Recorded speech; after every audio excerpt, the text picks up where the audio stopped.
Hey, what is up? Welcome to this episode of the Entrepreneur to Entrepreneur podcast. As always, I'm your host, Brian Lofrumento, and I want to tell you something about today's guest because this is someone who not only has such a passion for building businesses, but someone who is equally passionate about building a life worth living. And I think that's what makes him so different when it comes to his approach to entrepreneurship, his approach to growing businesses, his approach to life. You're going to see so many different sides of today's guest. So let me tell you all about him. His name is Nick Jones. Nick has had a career spanning early Uber and Lime expansion, UN climate negotiations, and starting multiple companies, including Eat, Sleep, Launch, Repeat. I love that company name, which is a startup expansion agency. 5 years ago, he attended his first Burning Man event and quickly found ways to get more involved, becoming a volunteer ranger, setting him on a path that would lead him to co-founding, this is so cool, a retreat center. Where?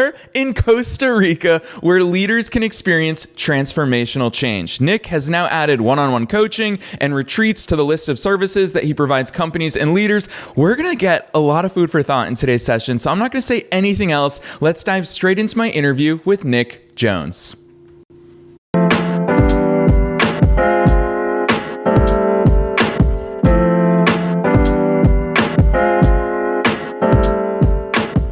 All right, Nick, I'm so excited that you're here with us today. Welcome to the show. It is a pleasure to be here. Heck yeah. Honestly, you and I know this. Listeners won't know this. This has been months in the works for you and I to line up our schedules. Many months. Thank you for being so patient with me. Heck yeah. Well, obviously, you're a bit of a world traveler, spending quite a bit of time in Costa Rica, so we're definitely going to go there in today's conversation. But first things first, take us beyond the bio. I tease listeners a little bit about all the great things that you're up to, but who the heck is Nick? How did you start doing all these cool things that you've gotten into?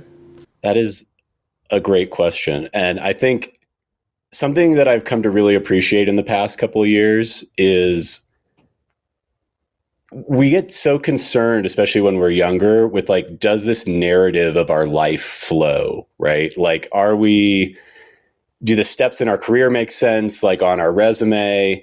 And really, did you learn something from each of these steps and like either like learn that you want to keep going in that direction or go in a different direction is kind of what I've come to, because I started my career in the Arizona State Senate, just doing like nonpartisan research for elections issues and water rights. And I was going to go to law school. And then a friend told me about a little company called Uber that was in California. And I was like, oh my gosh, like it would be great for us to have something like that. We have high DUI rates. We don't have a good taxi system. We don't have a really very good public transit system. And so typical engineer brain, I wrote like a 5-page email to support at uber.com, like telling them why they should come to Arizona. And it was 2 weeks before they outsourced support to the Philippines. So people in San Francisco read every support at uber.com email. And I got an email back saying, do you want to come in for a job interview? And I was at a crossroads in that moment. And I decided to jump. I figured, well, I could always go back to law school if this doesn't work. And what ended up happening was I realized, whoa, like startups are where all these things that I had been told were negatives about myself, that I'm really good at starting things, at seeing opportunity, but then I like to find people who are smarter and more skilled at individual subjects than me to finish those things. Academia and a lot of like government jobs, that's viewed as a negative, but in startups, it's a huge positive. And so I like worked at Uber, then I got to work at Lime, launching the electric scooters, got involved with like UN climate things and started a climate change nonprofit.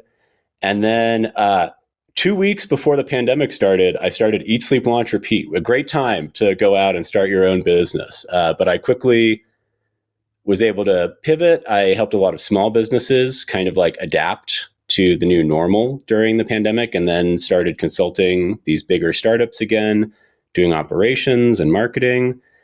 And yeah, I am just talking on and on and on, and there are so many other things, but that's okay.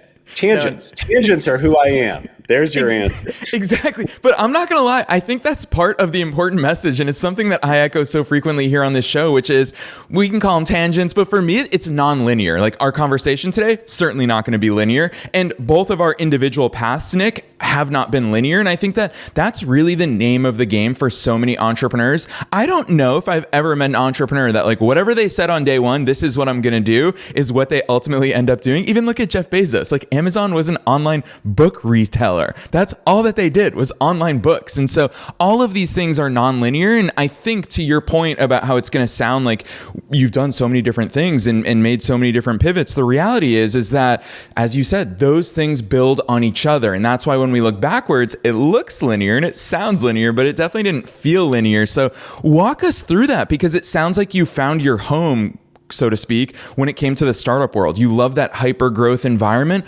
What was it about all these past experiences that at the worst time in human history in 2020, you decided, yeah, let's start Eat, Sleep, Launch, Repeat?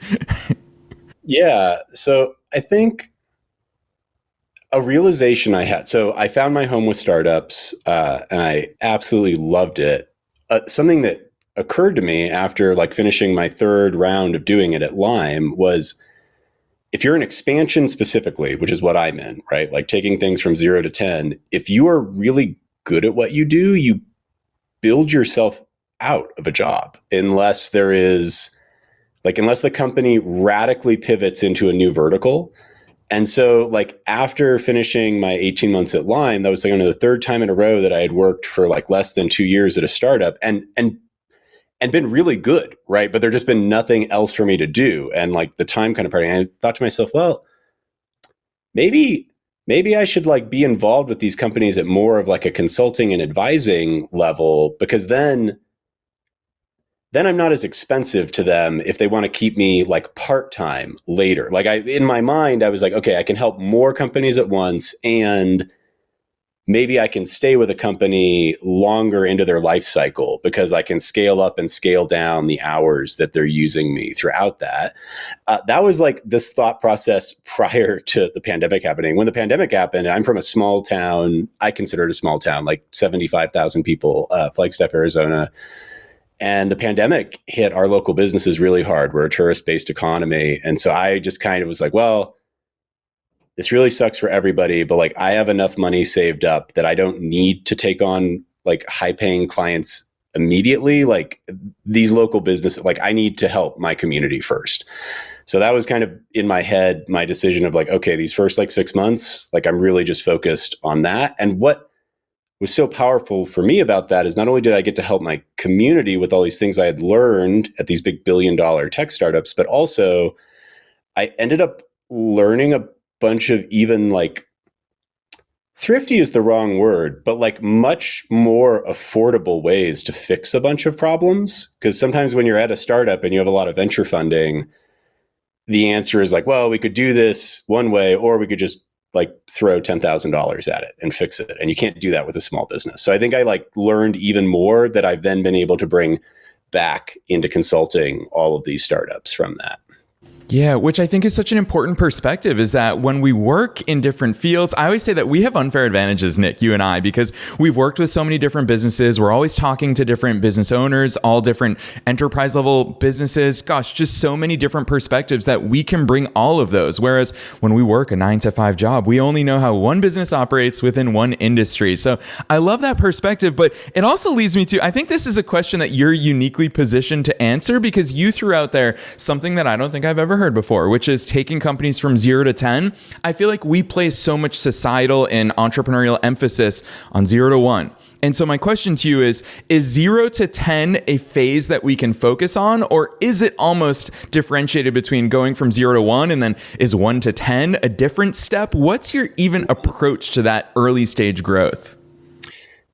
That is a great question. And also, I will preface, I know that different people use different scales. So I was referring to out of a scale of 100, just to make sure we're clear on not saying like 0 to 10, like 10 being the final. But I think that still brings up a good point, even in a scale of 100, that, like 0 to 1 is its own beast. And I think when when you're talking about things like that, I guess I would view, so maybe you're correct. Maybe I really bring things for clients from like point 5 to 10, because the founders, the founding team, they have to like be able to get things at least enough together, and to also, in the same way that I am really good at finding the people who are going to take something from 10 to 100, they have to be able to find people like me who can help take this like fledgling thing from that like point 0.5 or whatever. I love this, that we're getting into like now percentages. This is great. I haven't thought about this before. Thank you for tickling my brain this way. Up to 10. But yeah, I think as an entrepreneur, when you think on these like, like when you're starting out your venture, the world is so different now too, like with digital marketing, and with like, you actually can start and grow a fairly large business with only like yourself and a few other people. And, when I was like getting my start in these startups like Uber, Lime, things like that, obviously, it takes huge teams of programmers and marketing and government like 50 people just in government relations, like making sure that like a new law can be passed so that this like new innovative product can even exist. And so in that scale, taking something, from 0 to 10 means something very different than maybe taking a online product or something like that from 0 to 10. But I think ultimately it's the same type of process of, first you need to really identify, like, is this, so you thought about this idea, sounds like a good idea. Do other people actually think it's a good idea? Like, is this a product other people would use? If it is, and there's so many great ways to test that now, like just making a landing page.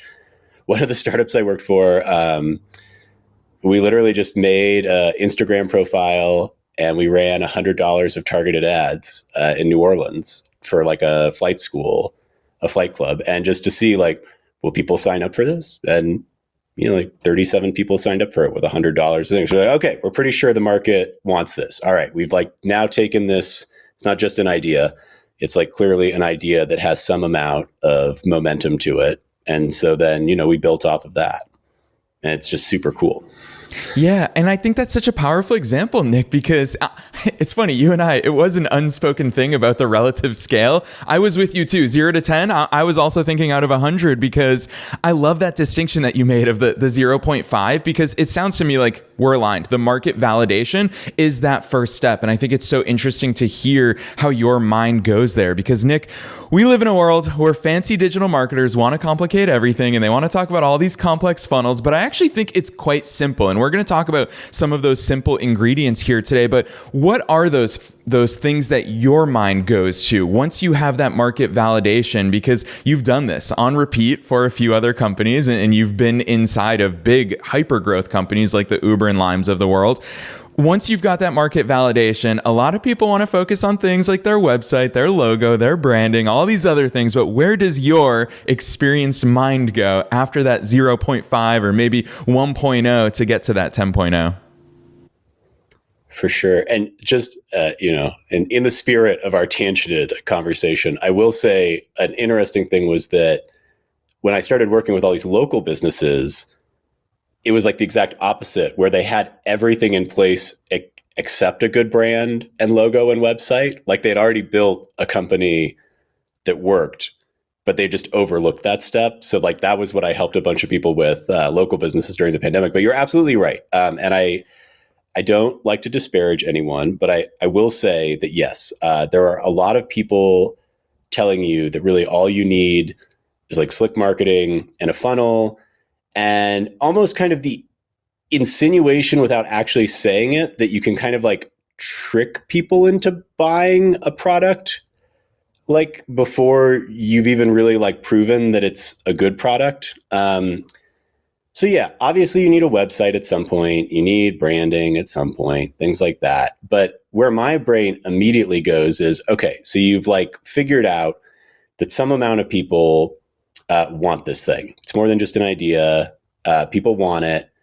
And now the question is, can you provide that to them? Like, so you've thought of it, because that's not always necessarily the same person, the person who can see the opportunity and think of the solution, and the person who can actually kind of execute on it. So are you capable of doing it? Are you capable of providing some of it? If the answer, was not unequivocally that you can provide 100% forever scalably of all of it, which pretty much no one can, then now the next question is, who do you need? Like, who do you need to bring into your team? Or like, is it a co-founder? Like, do you notice that there's some things that you really need at a peer level to balance you out, which some people do. In that case, would be like a co-founder. Or do you just need some advice and mentoring? Or do you just need people with their own areas of genius to execute on things? And so that's part of it. And then along with that, and this is where like my brain always goes, it's like at two things at the same time, is you need to, as you are working through your process, like, how are you going to fulfill this thing, whatever it is? And obviously this is very vague, because you could be selling infinite number of things, but whatever this service or product that you're going to be providing is, now the question is, how will you start to analyze and standardize this process so that people actually, like, it's fulfilled correctly and the same way each time, and that you will notice any quality issues if they arise, because like that's the other thing that people sometimes think about. They think that like standardization is a dirty word. They're like, oh, I don't want like a cookie cutter experience.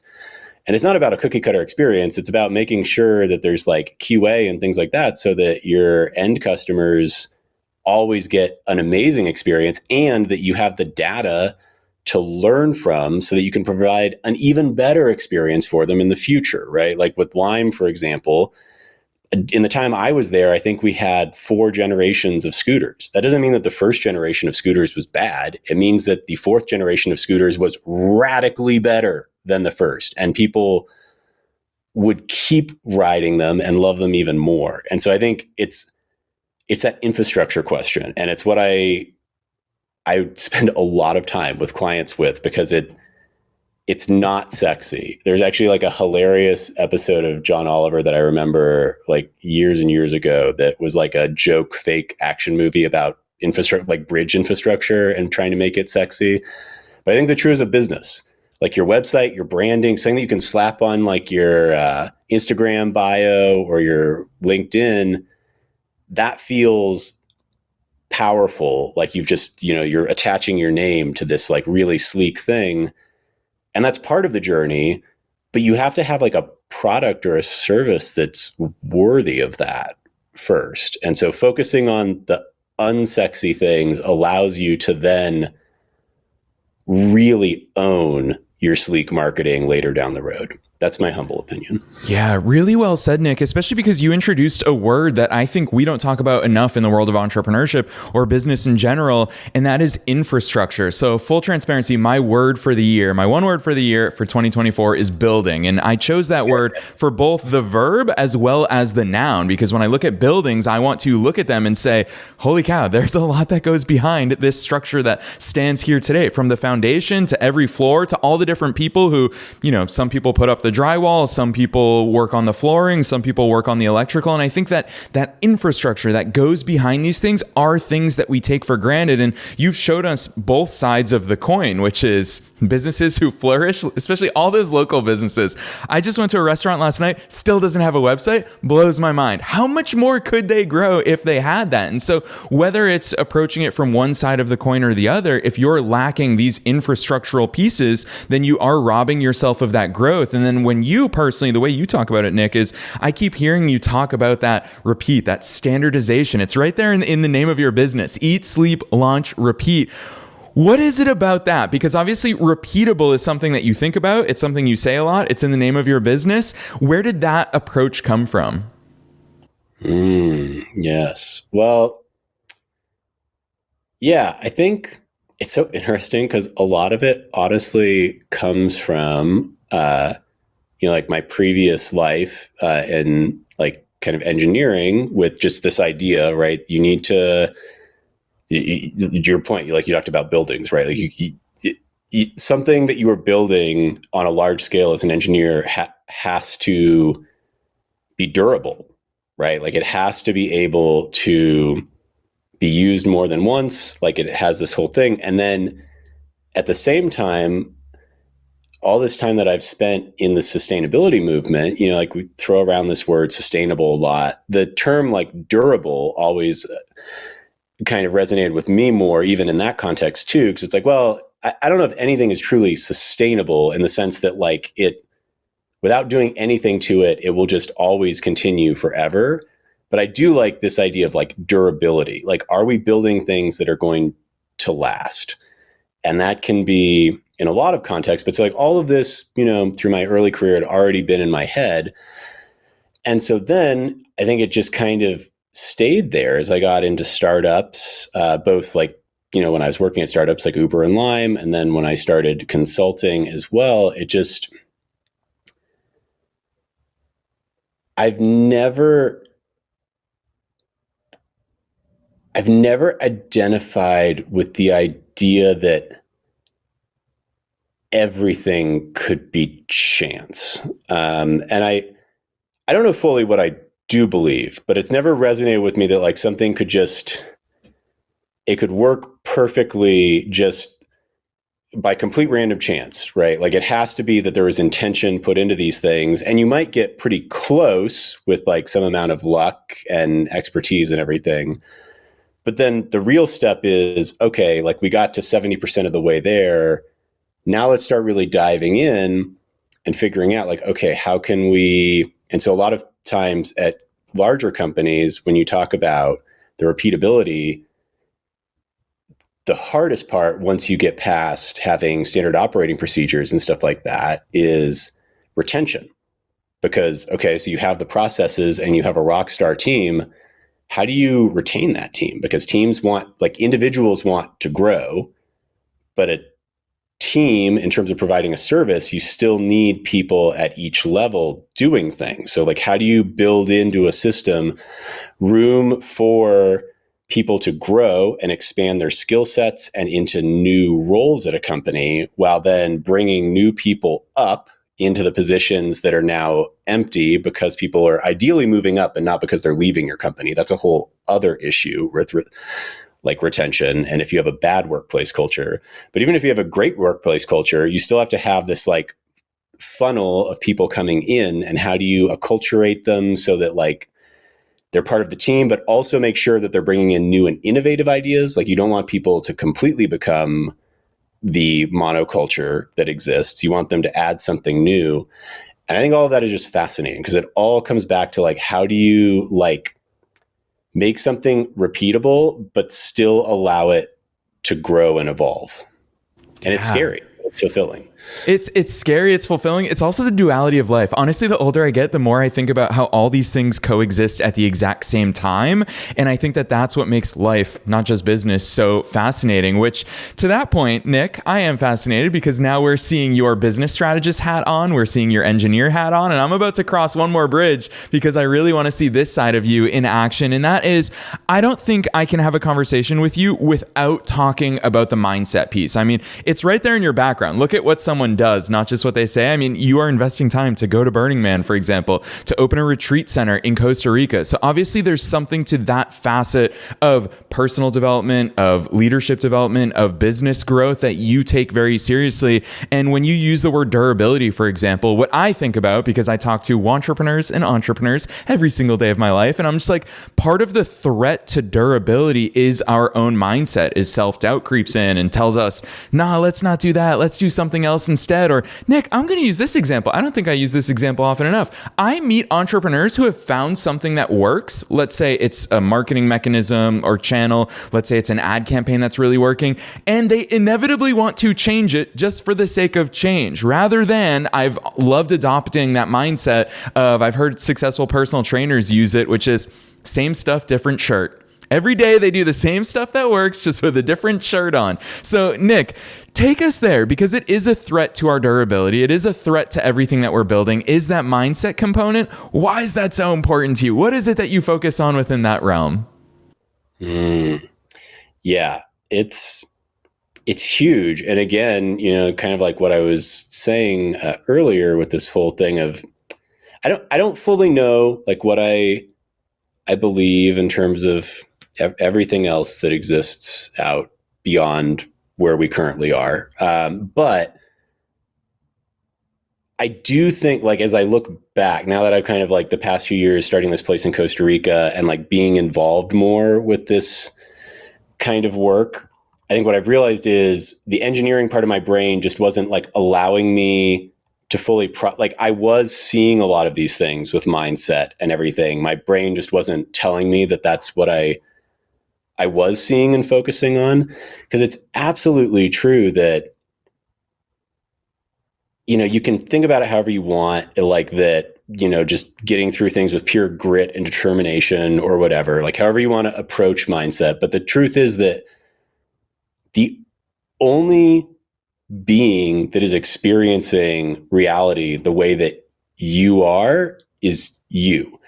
Like, even just in terms of thinking about like people, like our brains are all different neurochemically. Some of us are neurodivergent, all these things. Like, we can talk about like reality, is like, no, like reality, like we're all in this reality right here together. But, you can be walking down the street with me and a loud car could go by, and that might tell your brain very different things than me. And we might be experiencing that environment differently.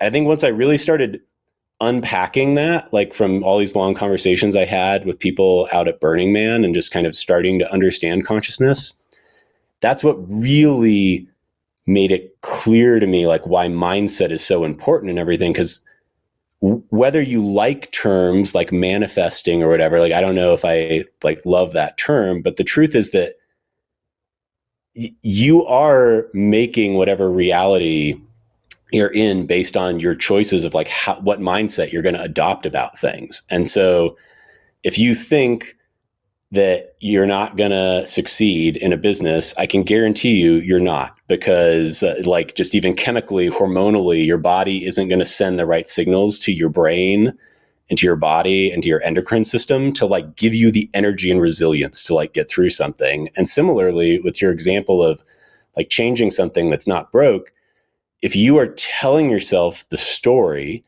that like my business is stagnating, right? Like, I mean, I could imagine that could be like why somebody would switch a working tactic for a brand new thing. Maybe it's a different story, but I don't know this person. So I'm just going to go with like this example. And so if you tell yourself that story that my business is like stagnating, like it's just this thing, like I need to innovate.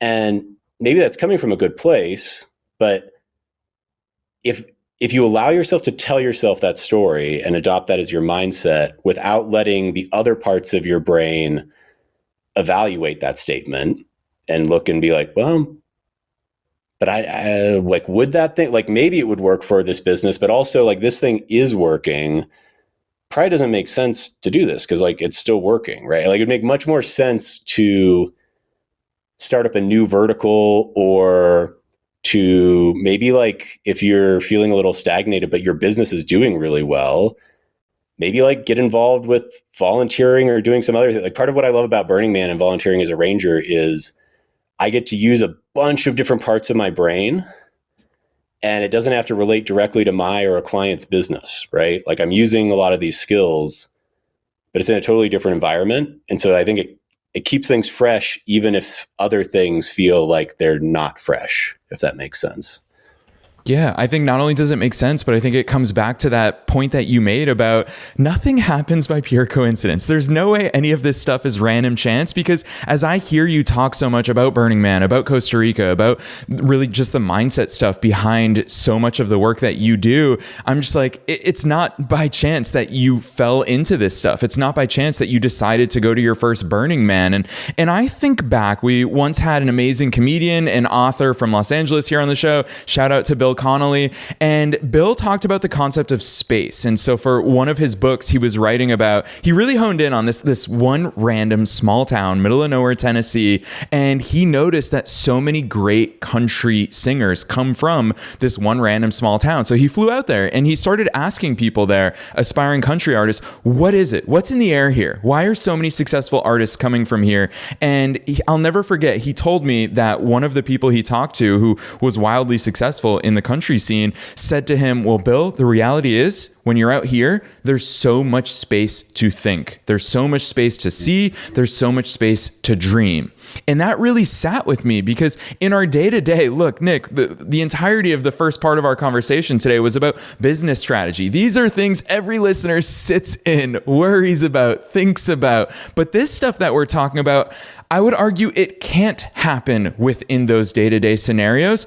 So I'm going to ask you, this is going to be a broad, vague question that I have no idea which direction you're going to take it in, but what is it that you found? And I don't care about the nature of Burning Man and all the things that go on there, but I'm more interested in Nick Jones, the person. What did you find at Burning Man? What did you find when you went to Costa Rica and opened up a retreat center? I found two things at Burning Man. Well, maybe three things. God, I'm doing this again to you. I'm so sorry. My brain, ADHD, dyslexia, typical entrepreneur. Well, here's what I can tell you. Within an hour of getting to, so my first Burning Man, I had just launched Tempe, Arizona for Lime and been at like a government relations function and then got on a plane. I was arriving 2 days late to Burning Man, but it was the only way to even get like 6 days off from this like hectic launching job that I had at the time. So like fly into Reno. I think I got in at like 10 p.m. I rent a car, go to Walmart to get some supplies. By the time I get in, it's like 2 a.m. on a Wednesday. And like the whole world, like I'm like so stressed about everything going on in my life and everything. And then you're like in a line waiting to get in for like an hour. And you're like, when is this going to be over? Like, I just want to be there. And I got to my campsite. I saw some of my friends and I could like start to feel like things melting away a bit. And then one of my good friends who had invited me out there said, hey, like, I know it's like late, but like, let's unpack your bike. Like, let's just go for a short ride. So you like, don't just go to bed. Like you're here, even though it's like 3 a.m. Like, let's ride around. And I can tell you within like 20 minutes of just like riding around, looking at all of these like huge pieces of art and all these little pieces of art, all this intention poured into things, all of these spaces that have been created, all of the things that people were wearing and doing. And it just like hit me that I was like, I started to cry a little bit. And I realized I have always to some degree felt like an alien looking in on humanity. And I don't mean that like I don't think that I'm like a human, but I've always felt like I've had to really like go out of my way to learn how to interact with other people so that they can understand me and that I can understand them. And this was the first time in my life that I really felt like, oh my God, like I'm not just like a one-off. Like there are more people like me. I'm not just an alien. Like this is like home. And it's what like, it's like, that's like a whole Burning Man thing. It's like, welcome home. And it like kind of all like swirled around and like hit me at once. And I think part of it is that there's all sorts of different people at Burning Man, but there's just this like social pact that you are supposed to be your authentic self there. And there are no spectators, there are only participants. And it's like this idea of active participation that the burn cannot exist the way it is going to exist without every single person doing their part and being their authentic self. And something about that is just like so beautiful, not just in the context of like a festival, but in a family unit, in a community, in a business, in a nation, as a species for us. Like not to get like super like out there, but like it just kind of like really hit me where I was like, yeah, wouldn't it be amazing? How much more would we get out of people and how much happier could people be if we could find mechanisms to allow people to just be more of their authentic self more of the time. And I think that's what I got out of it. I've gotten a lot out of it, but I think that was like the lightning bolt that hit me straight down almost immediately, you know? Yeah, what I love about that story, Nick, is I can't help but think, because I've not been to Burning Man, but living in LA for as long as I did, gosh, I know a heck of a lot of people who go there every single year.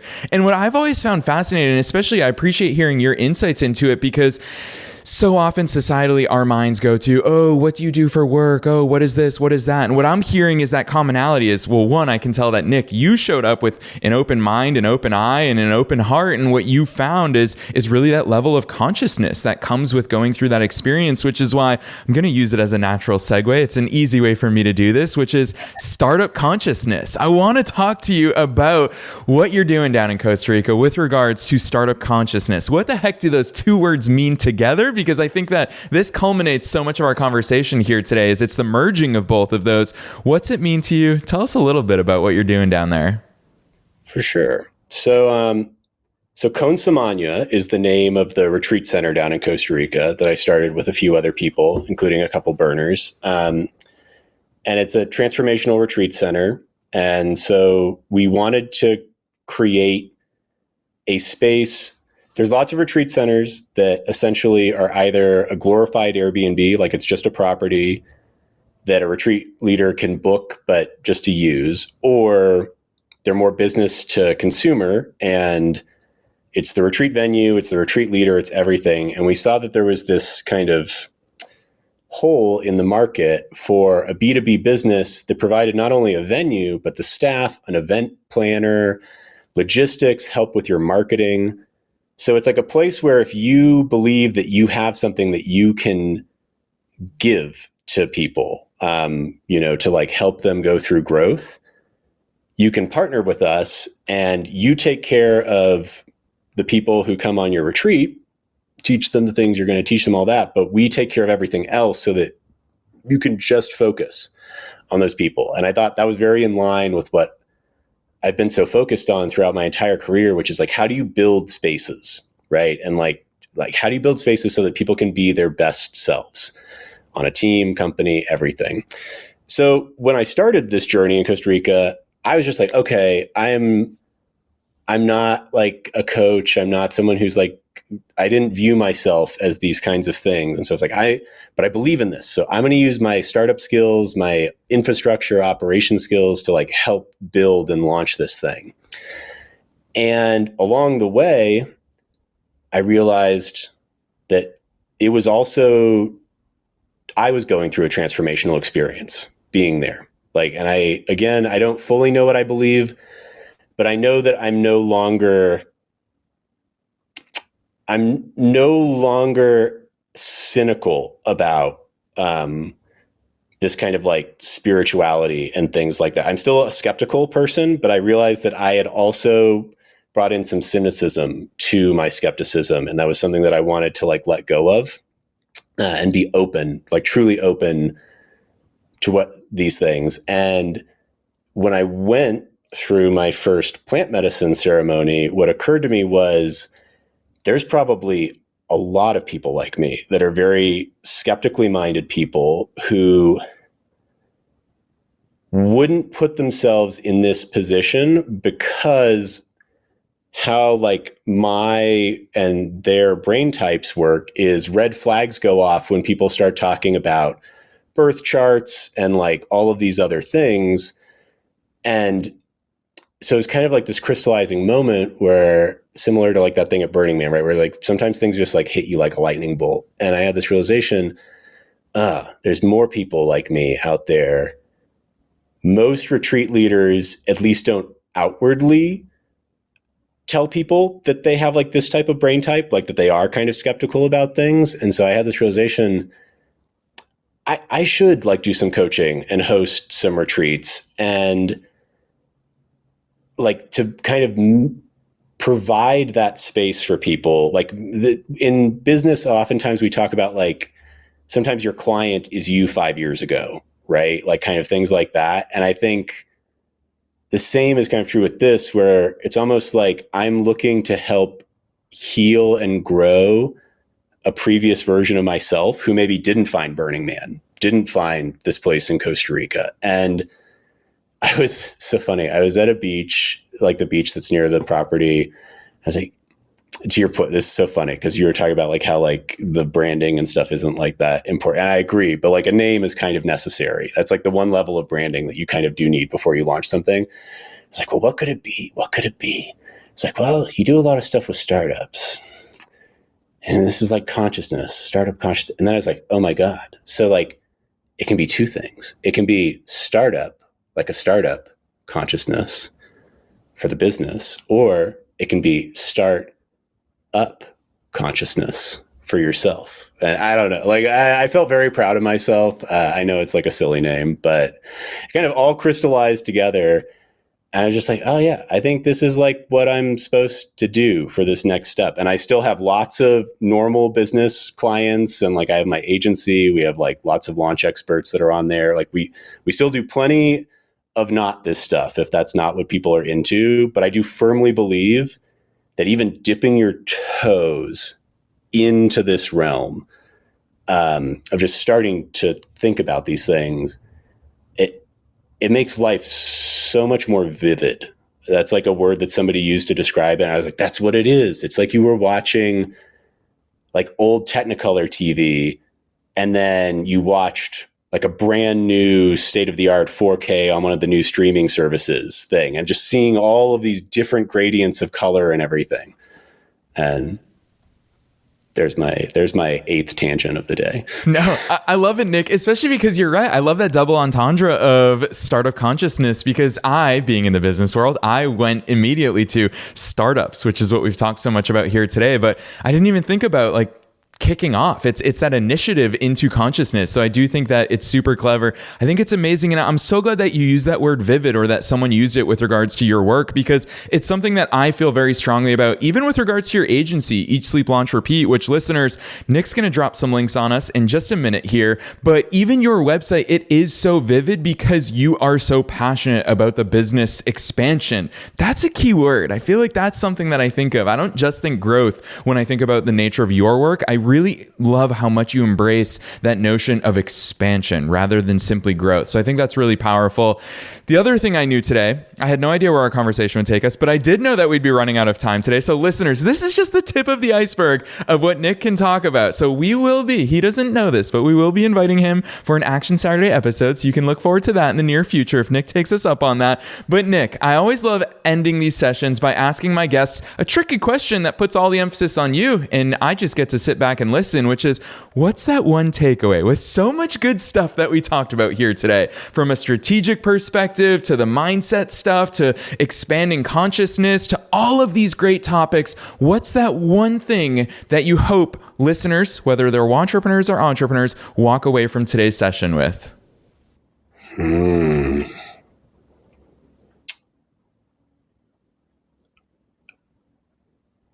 I think if we had to boil all of these things down to kind of like one nugget of truth that would be kind of universally applicable, it's to keep an open mind about others and about yourself. And I won't say this like trite thing of like always say yes to everything, but maybe, you know, like when an opportunity presents itself to go to something new, it doesn't have to be something like Burning Man. It could be like a business networking event, like something that you've never really done before. The next time your brain starts to kind of like say, no, like don't do that, or we've tried that before, don't do that. Just delve a few more levels deep into it. Just kind of like ask yourself like, well, do we know for sure that we wouldn't like this, or that it wouldn't work? Was there something that we could change that might like change the outcome of this thing? Because I do believe if you could boil my entire life and all of these like great things that have happened to me down to one thing, it's that not only do I keep seeing opportunities, but even though they're really scary sometimes, like giving up like going to law school to like go to a little like startup. I mean, it ended up becoming a big startup, but it was really scary. It was a big thing. And I think just being open to the idea that life is both too long and too short to not take opportunities and chances. And like, what's the worst that can happen? Because it might just completely change your life. Right? Like, I think that's...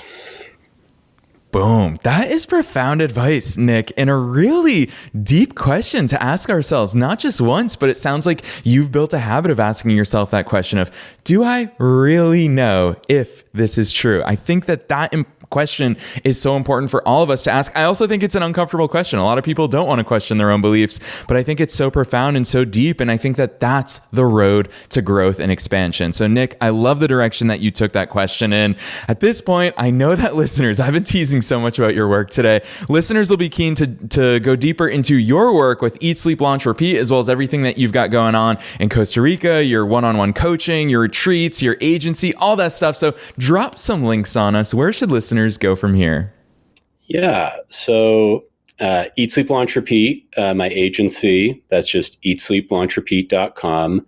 Startup Consciousness it has its own website. So startupconsciousness.com.